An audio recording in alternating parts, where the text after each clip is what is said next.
ನಶಾ ಮುಕ್ತ ಭಾರತಕ್ಕಾಗಿ ಯುವಕರೇ ದುಶ್ಚಟಗಳಿಂದ ದೂರವಿರಿ. ಮಾಜಿ ಸಚಿವ ಶಂಕರ್ ಪಾಟೀಲ್ ಮುನೇನಕೊಪ್ಪ.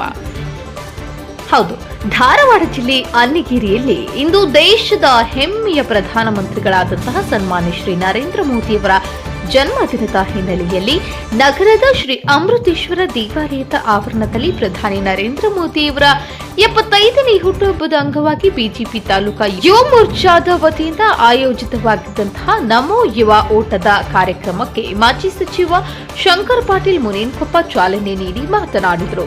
ಶ್ರೇಷ್ಠ ಭಾರತದ ನಿರ್ಮಾಣ ಮಾಡಲು ಪ್ರಧಾನಿ ಶ್ರೀ ನರೇಂದ್ರ ಮೋದಿಯವರು ಯುವಕರಲ್ಲಿ ದೈಹಿಕ ಕ್ಷಮತೆಯನ್ನು ಸದೃಢಗೊಳಿಸಿಕೊಳ್ಳಲು ಜಾಗೃತಿ ಮೂಡಿಸುವ ನಿಟ್ಟಿನಲ್ಲಿ ಹಾಗೂ ಮಾದಕ ವಸ್ತುಗಳಿಂದ ದೂರವಿರುವಂತೆ ಜಾಗೃತಿ ಮೂಡಿಸಲು ಪ್ರಧಾನಿ ಮೋದಿಯವರ 75ನೇ ಹುಟ್ಟುಹಬ್ಬದ ಅಂಗವಾಗಿ ದೇಶದೆಲ್ಲೆಡೆ ನಶಾ ಮುಕ್ತ ಭಾರತಕ್ಕಾಗಿ ನಮೋ ಯುವ ಓಟದ ಬೃಹತ್ ಮ್ಯಾರಥಾನ್ ಆಯೋಜಿಸಲಾಗಿದೆ. ಇದರಿಂದ ಯುವಕರು ದುಶ್ಚಟಗಳನ್ನು ಕೈಬಿಟ್ಟು ಭಾರತದ ಏಳಿಗೆಗಾಗಿ ಕೈ ಜೋಡಿಸೋಣ ಎಂದು ಹೇಳಿದರು. ಈ ಸಂದರ್ಭದಲ್ಲಿ ಷಣ್ಮುಖ ಗುರ್ಕಾರ, ಜತೀರ್ಥ ಕಟ್ಟಿ, ಸುರೇಶ್ ಗಾನಿಗೇರ್, ಶಿವಶಂಕರ್ ಕಲ್ಲೂರ್, ಇನ್ನೂ ಹಲವಾರು ಮುಖಂಡರು ಸೇರಿದಂತೆ ಪಕ್ಷದ ಕಾರ್ಯಕರ್ತರು, ನವಲಗುಂದ ತಾಲೂಕಿನ ಹಾಗೂ ಅನ್ನಿಗೇರಿ ನಗರದ ಕಾಲೇಜಿನ ವಿದ್ಯಾರ್ಥಿಗಳು, ಯುವ ಮಿತ್ರರು ಹಾಗೂ ಪಕ್ಷದ ಕಾರ್ಯಕರ್ತರು ಭಾಗವಹಿಸಿದರು. News report Kiran Kumar Pujar, Annigeri, Praja power.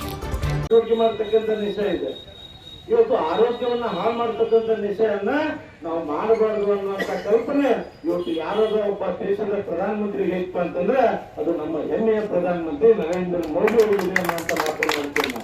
ಅಂದ್ರೆ ಯುವಕರ ಬಗ್ಗೆ ಅವರ ಒಂದು ಚಿಂತನೆ, ಅವರ ಒಂದು ಕಲ್ಪನೆ ಏನಿತ್ತು ಅಂತಂದ್ರೆ ಒಬ್ಬ ಯುವಕ ಇವತ್ತು ಯಾರ ವಿವೇಕಾನಂದನ ಒಂದು ಆದರ್ಶ ಅಳವಡಿಸ್ಕೊಂಡ್ರೆ, ನರೇಂದ್ರ ಮೋದಿ ಅವರ ಆದರ್ಶ ಅಳವಡಿಸ್ಕೊಂಡ್ರೆ ನಾವೆಲ್ಲರೂ ಕೂಡ ಸ್ವಂತಕ್ಕಾಗಿ ಬರುತ್ತೇವೆ.